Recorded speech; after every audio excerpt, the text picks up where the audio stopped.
안녕하십니까. 세상을 읽어주는 남자 이상훈입니다. 오늘은 TSMC 말씀 좀 드리겠습니다. 이 TSMC가 지금 짓고 있는 애리조나 팹에 패키지 공장을 추가로 짓는 것을 고려하고 있다는 니케이 보도가 나왔습니다. 이 한마디로 점점 애리조나 팹이 커지고 있다는 뜻입니다. 이 개인적으로 이런 방향으로 갈 수밖에 없다는 생각입니다. 지금 TSMC 공장을 유치하기 위해서 유럽, 일본 등이 다 러브콜을 보내고 있습니다. 하지만 결국 TSMC는 유럽도 일본도 가지 않을 것입니다. 현재 칩의 90% 이상을 만드는 대만과 이제 2024년부터 칩을 만드는 애리조나 공장 중심으로 칩을 만들 수밖에 없습니다.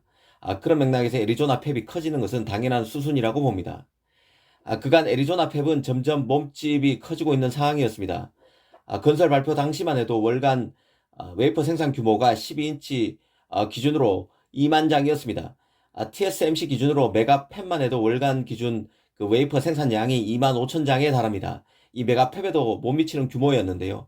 하지만 추가로 5개 공장을 애리조나에 더 만들고 3나노 라인 건설 소식도 나오고 있습니다. 이제 메가팹을 만드는 것은 당연한 얘기가 될 것으로 보입니다. 이 TSMC는 월간 12인치 웨이퍼 10만 대를 생산하는 기가팹이 총 4개가 있는데요. 모두 대만에 있습니다. 그런데 니케의 이번 보도를 보면 애리조나 팹도 기가팹까지 커질 수 있다고 나와 있습니다.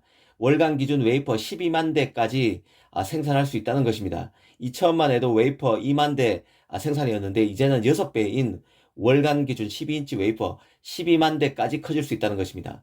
TSMC가 확실히 미국에 붙었다는 생각이고 이건 정해진 수순이라는 생각에 확신이 듭니다.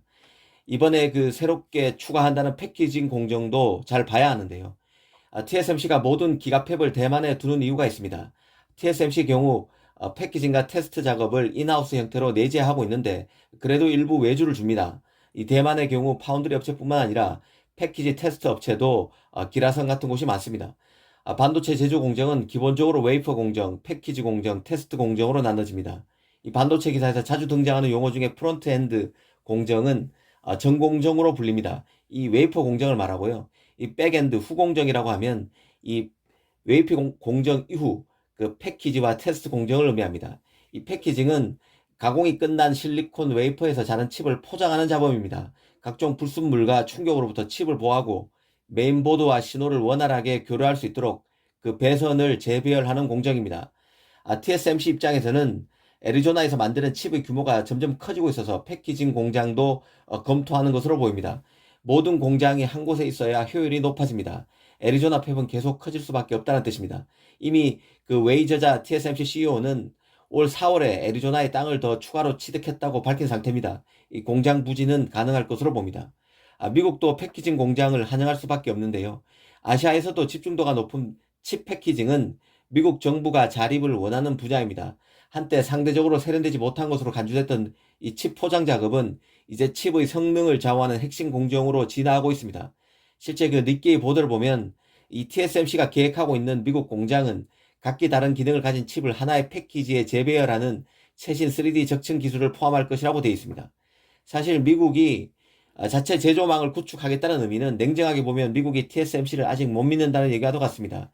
이는 TSMC 내 기술이 중국으로 유출될 가능성이 크고 아무리 대만이 미국의 편이어도 중국이라는 리스크에 무방비로 노출될 수 있음을 미국이 잘 인식하고 있다는 뜻입니다. 양안 관계가 전쟁까지는 아니어도 국지전 혹은 극도의 긴장 관계만 조성돼도 TSMC는 미국의 공급망에서 약한 고리가 될 수 있습니다. 이런 점을 미국이 개선하길 바라고 있고 TSMC도 잘 알고 있습니다. TSMC는 주요 시설을 미국에 더 지을 수밖에 없습니다. 이 TSMC 입장에서는 양안 관계가 불안해 자국의 공장을 만들기도 주저될 것입니다.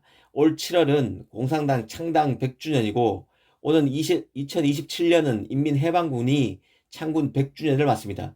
2027년을 전후해서 중국이 대만을 향해서 행동을 개시할 수 있다는 타임라인마저 돌고 있는 상황입니다. 그때까지 긴장의 수위가 계속 올라갈 것이고 이후도 불안할 것입니다. TSMC는 그런 맥락에서라도 미국으로 갈 수밖에 없습니다. 달리 말하면 인텔, 삼성과 치열한 싸움이 불가피할 것이란 뜻입니다. 오늘은 TSMC에 대해서 말씀드렸습니다. 감사합니다.